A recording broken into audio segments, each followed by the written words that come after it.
राजा की भूल। उत्तम राजा उल्तानपाद के दूसरे पुत्र और महाभागवत ध्रुव के छोटे भाई थे। शत्रु और मित्र में तथा अपने और पराये में उनका समान भाव था। वह दुष्टों के लिए यमराज के समान भयंकर और साधु पुरुषों के लिए चंद्रमा के समान शीतल एवं आनंददायक थे। उनका अपनी पत्नी में बड़ा प्रेम था। वह सदा रानी की इच्छा अनुसार चलते थे, परंतु रानी कभी उनके अनुकूल नहीं होती थी। एक बार अन्य राजाओं के सामने रानी ने उनकी आज्ञा मानने से इनकार कर दिया। इससे उन्हें बड़ा क्रोध हुआ। उन्होंने द्वारपाल से कहकर रानी को निर्जन वन में छुड़वा दिया। कुछ दिन बाद एक ब्राह्मण उनके द्वार पर आया और प्रार्थना करने लगा कि मेरी स्त्री को रात में कोई चुरा ले गया, अतः उसका पता लगाकर ला देने की कृपा करें। राजा के पूछने पर ब्राह्मण ने यह भी बताया कि मेरी स्त्री बड़ी ही क्रूर स्वभाव की और कुरूपा है तथा वह बाणी भी कटु बोलती है। इस पर राजा ने कहा, ऐसी स्त्री को लेकर क्या करोगे? मैं तुम्हें दूसरी भार्या ला देता हूँ। इस पर ब्राह्मण ने बताया कि पत्नी की रक्षा करना पति का धर्म है। उसकी रक्षा न करने से वर्ण संकर की उत्पत्ति होती है और वर्ण संकर अपने पितरों को स्वर्ग से नीचे गिरा देता है। उसने यह भी कहा कि पत्नी के न रहने से मेरे नित्य कर्म छूट रहे हैं। इस पर प्रतिदिन धर्म में बाधा आती है, जिससे मेरा पतन अवश्य संभव है। ब्राह्मण के अधिक आग्रह करने पर राजा उसकी स्त्री को खोज में गए और इधर उधर घूमने लगे। जाते जाते एक वन में उन्हें किसी तपस्वी का आश्रम दिखाई दिया। रथ से उतरकर वह आश्रम में गए। वहां उन्हें एक मुनि का दर्शन हुआ। मुनि ने खड़े होकर राजा का स्वागत किया और शिष्य से उनके लिए अर्घ ले जाने को कहा।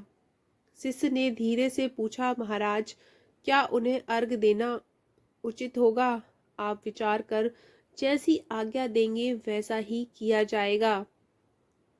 तब मुनि ने ध्यान द्वारा राजा के वृतांत को जानकर केवल आसन दे बातचीत के द्वारा सत्कार किया। राजा ने मुनि से इस व्यवहार का कारण जानना चाहा। इस पर मुनि ने उन्हें बताया, मेरी शिष्य भी मेरी भांति त्रिकालज्ञ है। उसने आपका वृतांत जानकर मुझे सावधान कर दिया। बात यह है कि आपने अपनी विवाहिता पत्नी का त्याग कर दिया है और उसके साथ ही आप अपना धर्म कर्म भी छोड़ बैठे हैं। एक पखवाड़े तक नित्य कर्म छोड़ देने से मनुष्य दूषित हो जाता है। पति का स्वभाव कैसा भी हो, पत्नी को उचित है कि वह सदा पति के अनुकूल रहे।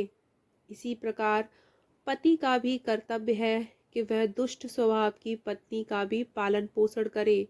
ब्राह्मण की वह पत्नी जिसका अपहरण हुआ है, सदा अपने पति के प्रतिकूल चलती थी। तथापि धर्म पालन की इच्छा से वह आपके पास गया और उसे खोज कर ला देने के लिए उसने आपसे बार बार आग्रह किया। आप तो धर्म से विचलित हुए अन्य लोगों को धर्म पथ दिखाते हैं, फिर जब आप स्वयं ही विचलित होंगे तब आपको धर्म कर्मों में कौन लाएगा? मुनि की फटकार सुनकर राजा बड़े लज्जित हुए। उन्होंने अपनी गलती स्वीकार की। इसके बाद मुनि से खोई हुई ब्राह्मण पत्नी का हाल जानकर राजा उसकी खोज में गए और वहां जाकर उसे उसके पति के पास पहुंचा दिया। ब्राह्मण अपनी पत्नी को पाकर बड़ा प्रसन्न हुआ। इसके बाद राजा अपनी रानी का पता लगाने के लिए पुनः महर्षि के पास आए।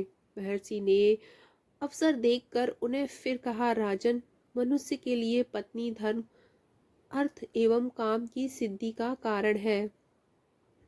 जैसे स्त्री के लिए पति का त्याग अनुचित है, उसी प्रकार पुरुषों के लिए स्त्री का त्याग भी उचित नहीं है। मुनि ने उन्हें यह भी बताया कि पारिग्रहण के समय राजा पर सूर्य, मंगल और शनिश्चर की तथा उनकी पत्नी पर शुक्र और बृहस्पति की दृष्टि थी। उस मुहूर्त में रानी पर चंद्रमा और बुध भी, जो परस्पर शत्रु भाव रखने वाले हैं, अनुकूल थे और राजा पर उन दोनों की वक्र दृष्टि रहती थी।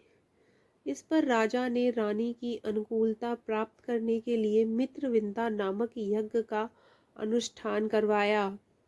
जिन स्त्री पुरुषों में परस्पर प्रेम न हो, उनमें मित्रविंदा प्रेम उत्पन्न कराता है। इसके बाद राजा ने रानी को एक राक्षस की सहायता से पाताल लोक से बुलवाया। कहानी अगर अच्छी लगे तो एक लाइक ज़रूर करें।